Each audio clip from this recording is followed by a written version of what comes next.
guys, so good morning. Ang next vlog ko po ngayon ay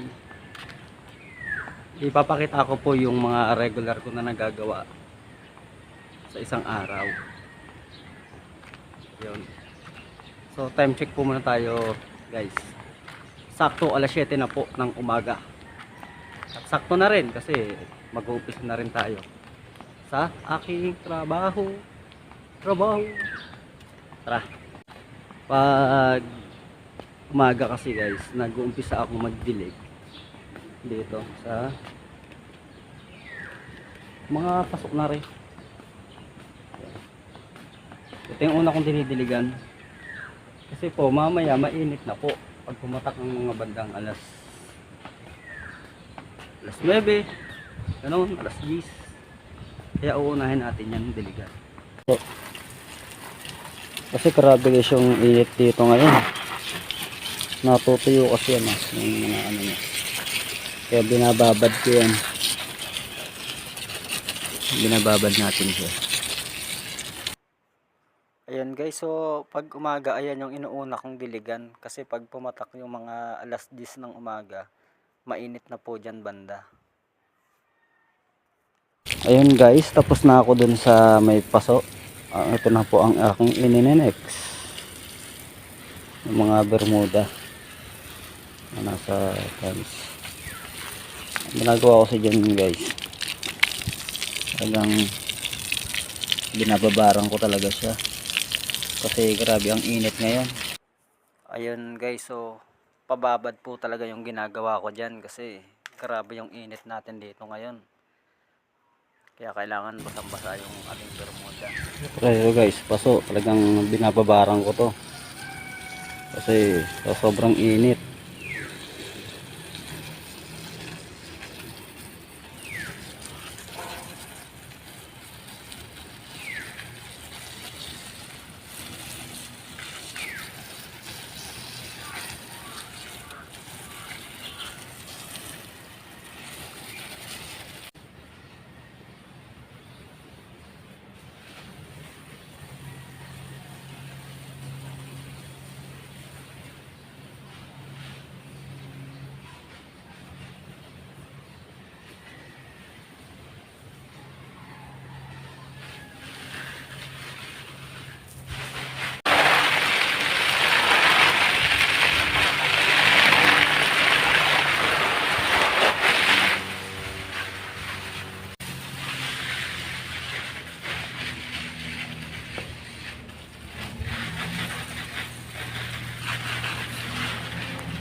So ayun guys, so habang nagdidilig pala ako noon, ay nadidinig akong akala ko may lamok lang sa tenga ko. Ayun, pag tingala ko dun sa langit, ano pala, mayroon palang aeroplano. Ayun, so shoutout pala dun sa pilot niya, siyempre. Lagi ko naman siyang nadidinig, so back to dilig tayo guys, yan. Siyempre, kailangan ko nang madaliin kasi sobrang init na nga talaga eh. Ito yung pinaka sa ano, binababaran ko talaga siya ng tubig kasi tag-init ngayon na ang bilis mag ano ng lupa, mga tuyo. Guys, ang ginagawa ko kasi para hindi medyo matakaw sa oras, iniiwan ko muna siya dyan para mababad ng husto yung mga halaman natin. Tapos nagwawalis muna ako. Ayan guys, oh, ang daming dahon. Ngayon habang nakababad yung host natin sa halaman, magwawalis tayo kasi may mga nalaglag na naman na puno ng dahon. Ay mali pala, dahon pala. Ayun guys, magwawalis muna tayo ng kaunti. Walis muna tayo, walis.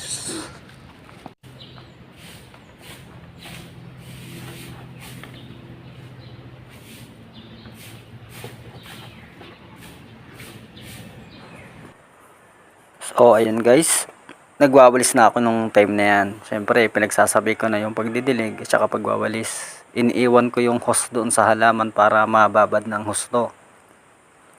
Yan, tapos didiligan ko na lang yan. Yan, pag ano na nabababad na siya, saka ako magwawalis ngayon para hindi masyado pong aksaya sa oras.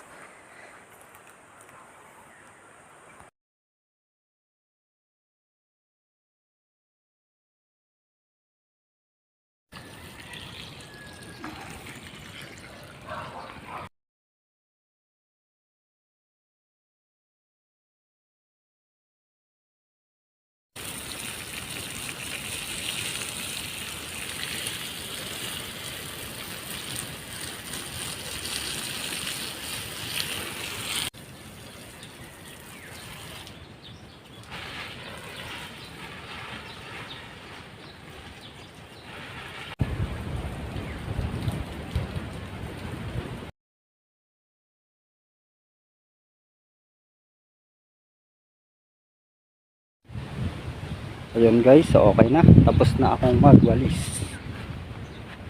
Walis ko na yan. Tapos na po tayo dito magwalis. Ayun, dito naman tayo magdidilig sa kabila. Ayun guys, so meron ako ditong dinidiligan na ano. Ayun, yung mga nakahang na halaman.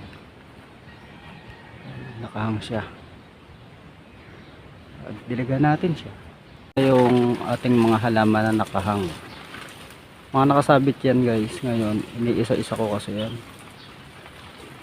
Kailangan babad na babad siya kasi madali siyang matuyo, madaling matuyo yung pinakalupa niyan, kaya binababad ko talaga siya.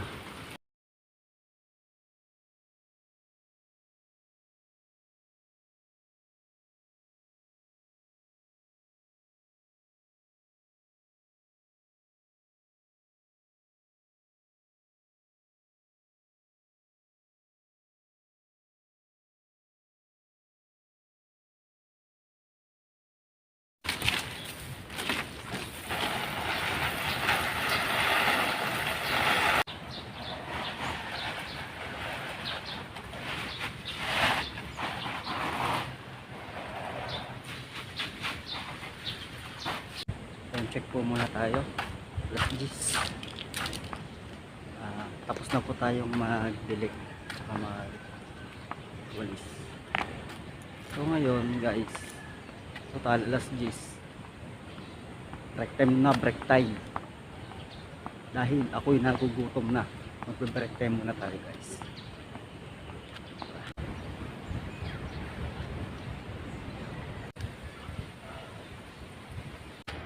Ayan guys, so time check po muna tayo, 10:15. Kakatapos ko lang po mag-merienda. Ayun guys, ang plano ko kasi magwawalis muna tayo dito sa kabila.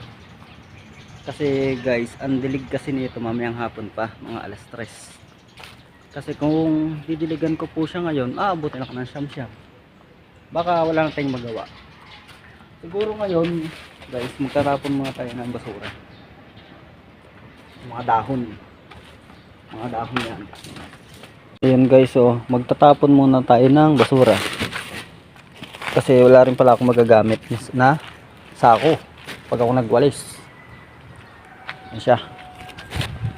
Ayun guys, so kapag nagwawalis ako, iniipon ko dyan sa sako yung mga dahon, tapos sabay-sabay ko na lang po yung tinatapon. Iniipon ko muna siya, tapos itatapon ko na lang sila ng sabay-sabay para hindi masyadong maano sa oras. Meron din akong oras ng pagtapon ng basura. Tayo. Level 14 guys. Ngayon, mainit ang ating paghahakot ng ating mga dahon. Guys, so tara, balik na ulit tayo. Kasi meron pa po tayong 10 sako na hahakutin sa baba. Tapos na tayong tapon ng basura. Ayan guys, oh, wala na siya. Ngayon guys, time check muna tayo, alas 3 na, so merienda muna tayo guys bago magdilig. Tara.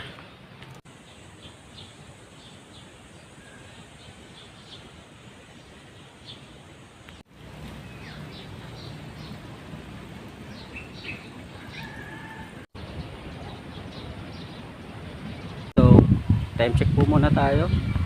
3:15. Katatapos ko lang po mag-merienda. So ayun guys, tapos na tayong hakot ng bulok na dahon. Siyempre, ang last na gagawin po natin ay didilig tayo. Didilig tayo guys.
Ayan guys, so kapag nagdidilig po pala ako dyan, ano yan, inaabot ako ng 2 to 3 hours ang inaabot ko sa pagdidilig, sa tagal nun. Pero guys, kasi pababad yun yung ginagawa ko sa kanya, kaya matagal. Hindi ko naman po kasi siya pwedeng madaliin, kasi lalo lang mamatay yung halaman pag tinipid mo siya sa tubig. Kaya kailangan pababad talaga lahat, lalo pa ngayon tag-init. Tuyong-tuyo po yung lupa dyan.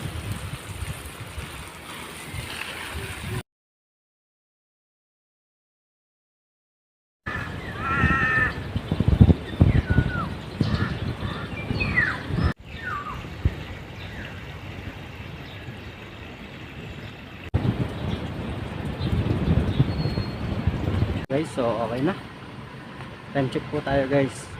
Alas 5 na. Tapos na rin tayong magdilig. Okay tayo. Ayan guys, so bago po pala tayo umuwi, sinusulat ko po pala dyan yung mga ginawa ko ngayong araw, ng mga tinarabaho, ganun. Sinusulat ko po yan dyan para, parang ano siya, parang work report, parang ganon. So ayun guys, so hanggang dito na lang ang aking mini vlog. Salamat po sa mga nanonood ng aking mini vlog. Salamat po sa inyo guys.